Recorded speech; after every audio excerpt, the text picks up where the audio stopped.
Welcome to the conversation. My name is Benjamin Dixon, filling in, as always, host of the Benjamin Dixon Show and the Morning Trap. I'm excited to be joined today by Bayan Junum and Marley Clements from Vice TV as we discuss their series, their documentary that's coming up about QAnon. I just really want to bring you onto the screen at this point because I'm excited to have this conversation with you because your work in this area couldn't be more timely or critical when we consider where we are in this country. And so before I begin to fill in any of the blanks, could you just tell us about the documentary that's coming out and your work around QAnon? Absolutely. Can you talk about it? Sure. Yeah, I mean, well, our work, really started a few years ago when we recognized how big QAnon had become among not just folks on the internet, but even people, friends and family members that we had seen. And so we immediately dug in because it really connected both of our worlds, Marley being more in politics and my career being more on the internet. And so that question, I think that many people asked at that time was, what's this all about? What is QAnon? And that's where we started, with a sincere curiosity and really wanting to start a conversation and get an understanding for something that, not a lot of people were talking about. Yeah.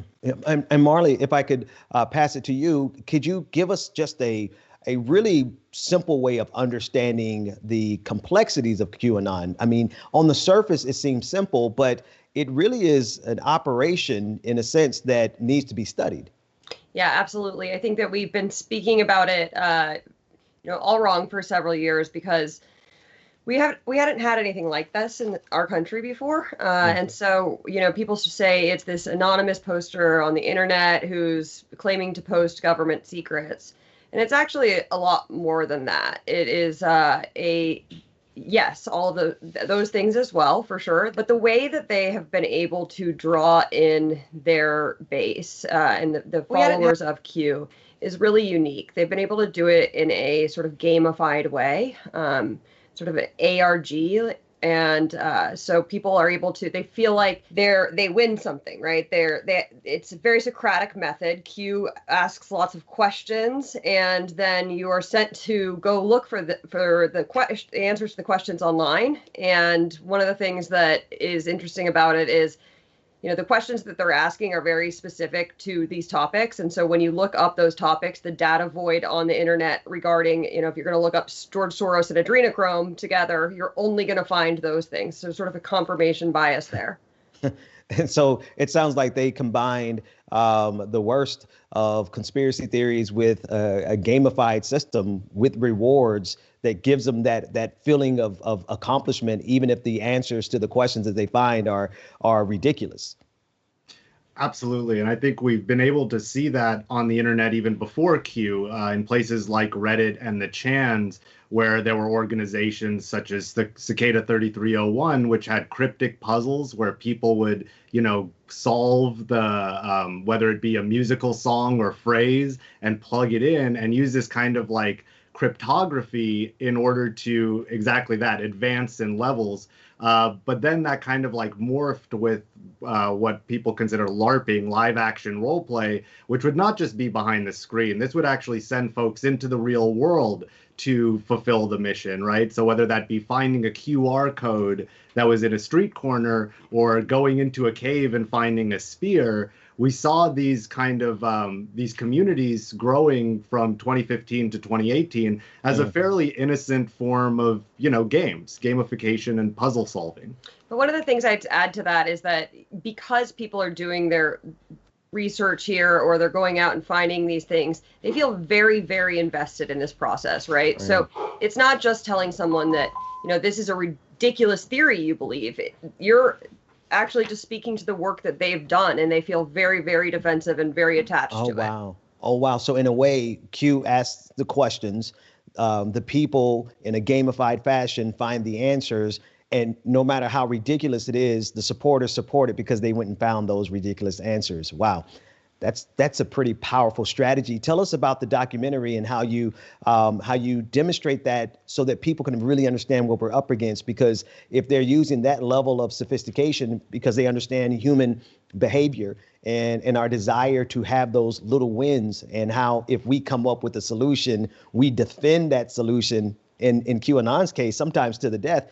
Like, we need to know about this. So if you don't mind telling us more about how your documentary and the series, like how it exposes this and what we should know about how to address it.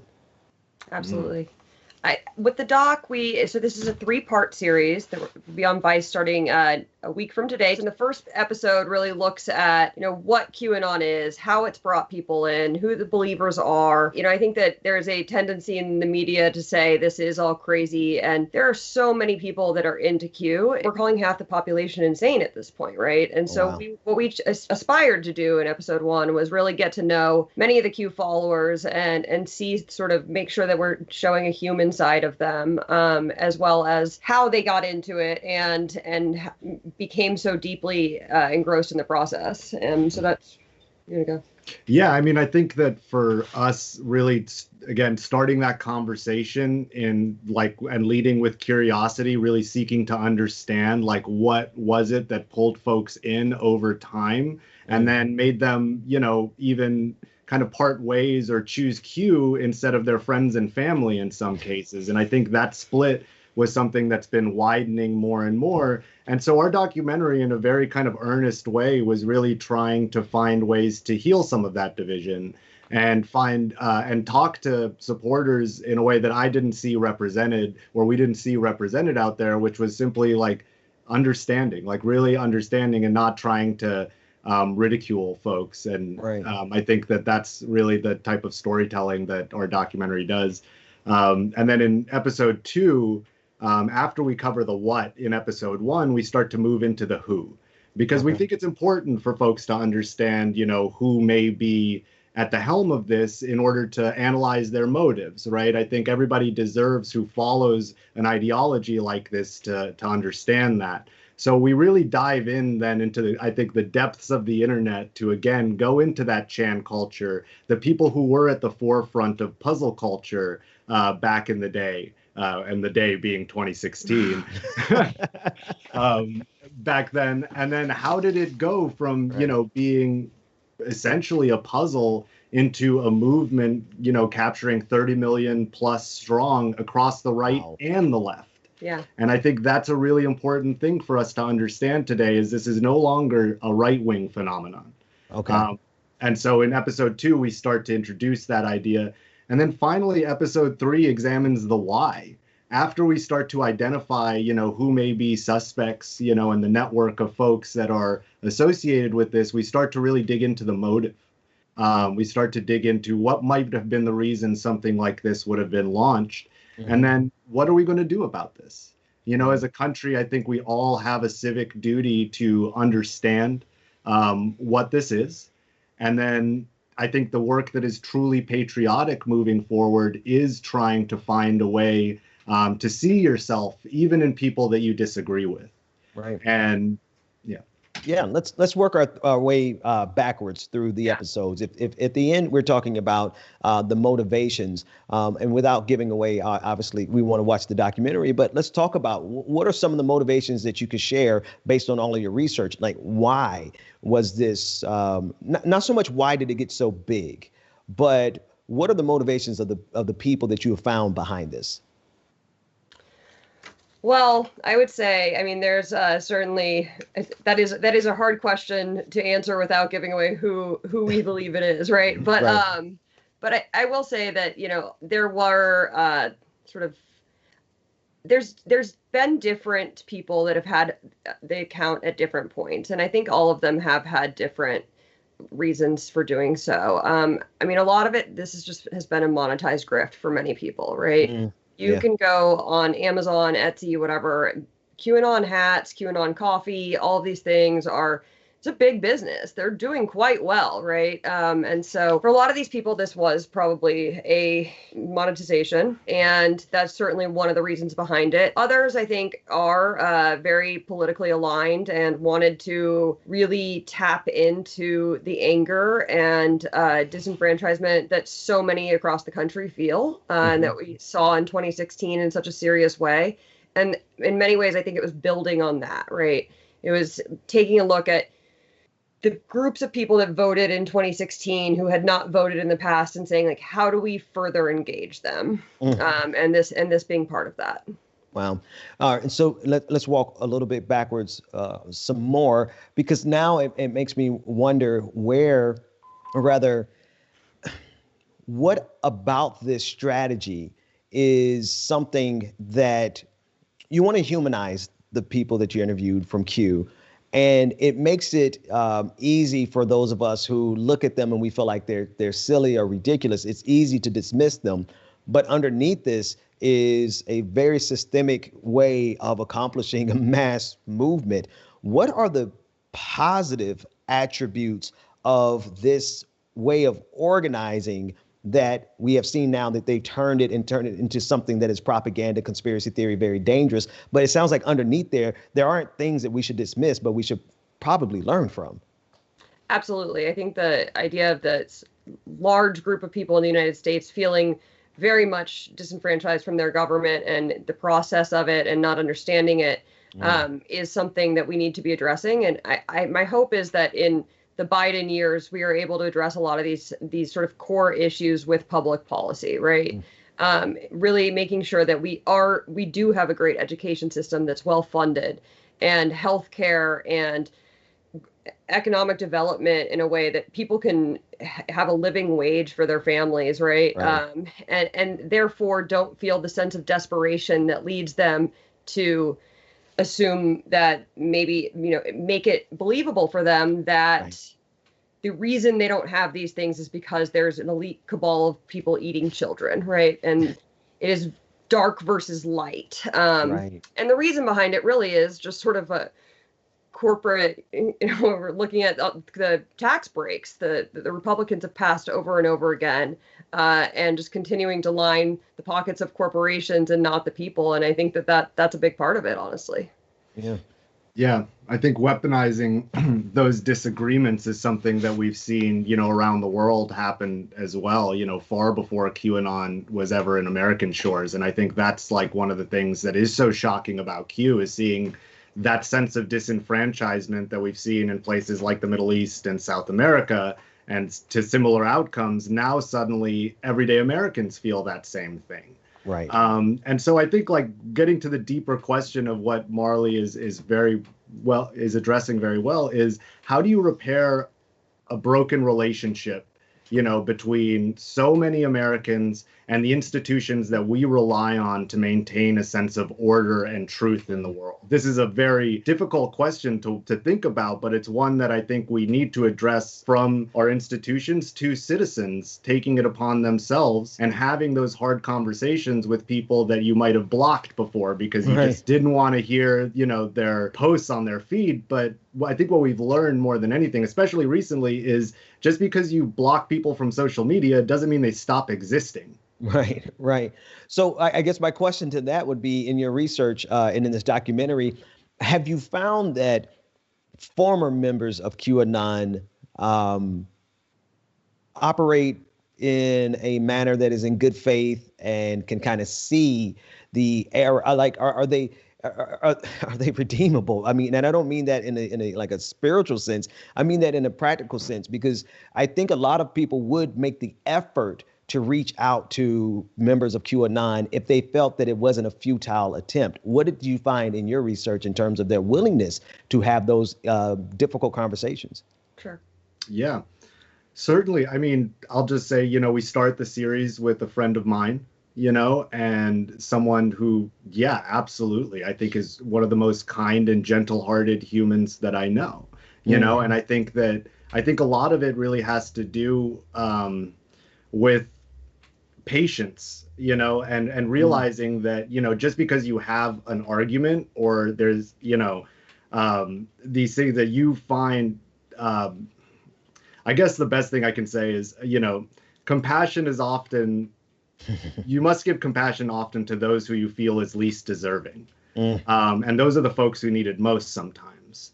And so if we take that same attitude and apply it to how we interact on social media, we apply it how we act over the dinner table, then we realize this is not about a single argument, but it's about our relationship with each other. It's about the fabric that connects all of us, and we're seeing what happens when that breaks down on a fundamental and individual level.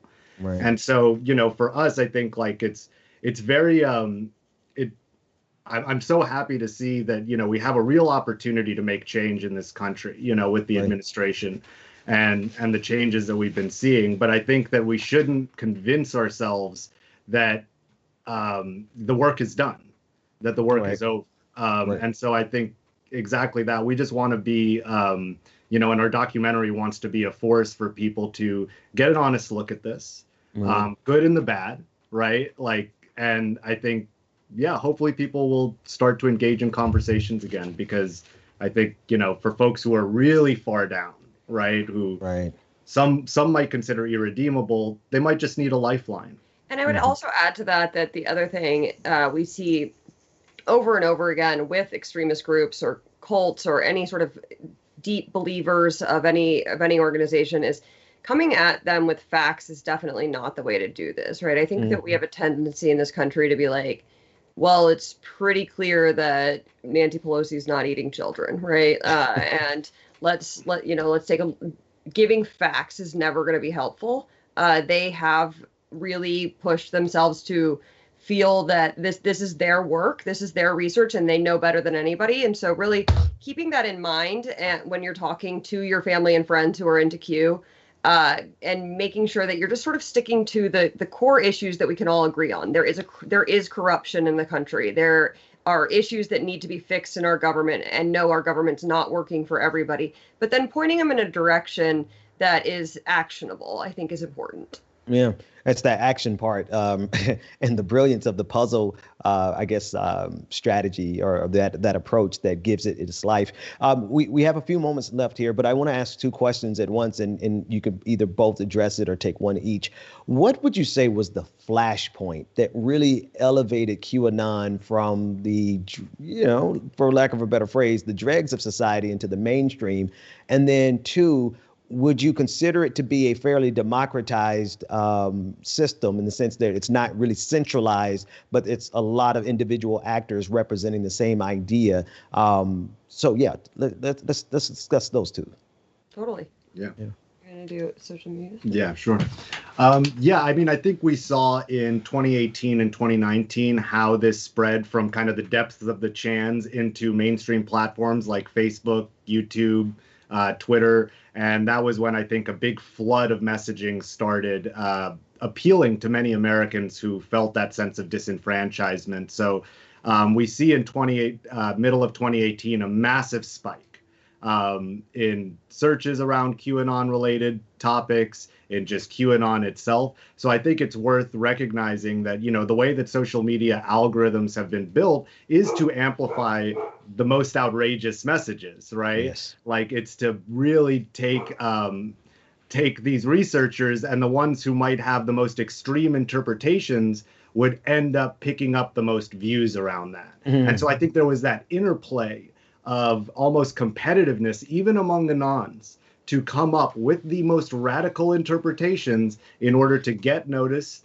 by the algorithms and picked up. And we saw how that kind of played out. And the other things I would say around that is that the president retweeting QAnon accounts on a regular basis is a big validator. And also several, former intelligence community people and things like that who would go on QAnon talk shows and talk about how these are in fact the case. Having validators has been really important. But I think that the thing we can all agree for sure that the moment that was really the flashpoint, really the tipping point for QAnon was the beginning of the pandemic, with people just stuck in their homes, sort of desperate for answers. We're fighting this invisible enemy, and really looking to to content to give them answers on things. And all these documentaries like Plandemic and things coming out, really we saw a shift, massive shift to QAnon, both on the left and right. How intentional was this?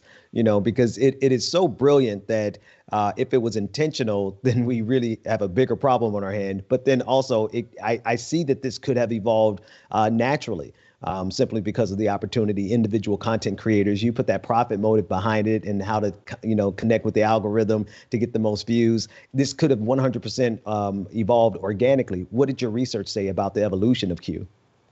Yeah, I mean, I think you're hinting at there's two schools of thought, that there was an organic kind of the organic nature to the growth versus the intentionality. We believe that there was intentionality when we investigate the people who were behind it. And I think, honestly, growing up outside of America, this is not new. What's happened with QAnon has happened in the Middle East. It's happened in South America by many of the same folks, or, by the institutions that we're talking about here. Right. So I think like when we look abroad and we see the examples of this type of radicalization and this ideology at play, this is simply a new version of that. And it is shocking to everybody that this could work so effectively on American shores. Marley Clements and we made it so far. Pronouncing your name so well all to this point. Thank you so much for sharing this information with us. The documentary comes out. The first episode is January 26th. Yes. And it's on Vice TV. The Search, and again, it is entitled The Search for Q. This work is very important. I want to talk about it so much more, but it looks like I'm going to have to watch the documentary. Well, I hope you do watch the documentary and have us back. It was a pleasure to talk to you. Thanks so much for having us on. Thank you so much. Thank you. Thanks for watching The Young Turks. Really appreciate it. Another way to show support is through YouTube memberships. You'll get to interact with us more. There's live chat emojis, badges. You've got emojis of me, Anna, John, JR. So those are super fun. But you also get playback of our exclusive member-only shows and specials right after they air. So all of that, all you gotta do is click that join button right underneath the video. Thank you.